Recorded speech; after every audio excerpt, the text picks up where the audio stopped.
Меѓународниот монетарен фонд ќе прави анализа на пензискиот систем во државава и до владата ќе треба да достави препораки. Анализата ќе утврдува што се случува со пензиските фондови и како државата да се справи со идните предизвици, најави денеска министерката за финансии Гордана Димитриевска-Кочовска, одговарајќи на новинарски прашања на отчетната пресконференција.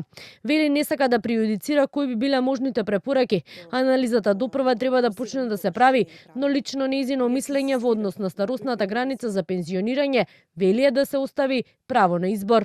Треба еднаш за секогаш да видиме што се случува и како се случува и што би не очекувало во иднина. Тие даваат некои податоци, каде што, да кажам, најголемиот проблем за пензискиот фонд ќе биде проблемот со демографијата.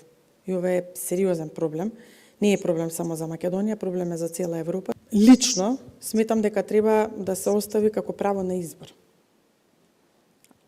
Да си останат годините, да се даде можност за оние кои што сакаат да си продолжат. Инвестициите остануваат главен приоритет на владата. Јавниот долг во првиот квартал годинава изнесува 58,9%, што Кочовска вели е пониско од проекциите при превземање на мандатот. Задоволна од реализацијата на буџетот, особено во делот на приливите од даноците и царинските давачки, кои според директорите на УЈП и Царинската управа се повисоки од планираното.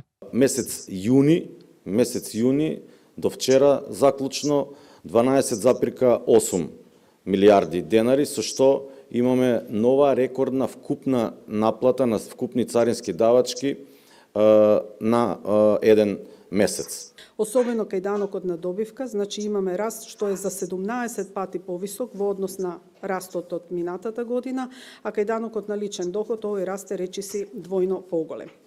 Во отчетот за сработеното, Кочовска се осврна и на предизвиците со кои се соочила владата поради војната на Блискиот Исток, зашто рече дека и покрај предизвиците успеале да ги амортизираат глобалните економски шокови.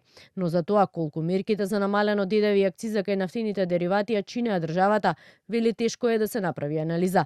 Димитриевска-Кочовска каже и дека за 2 години од страна на Министерството за финансии се остварени 8 чекори од реформската агенда.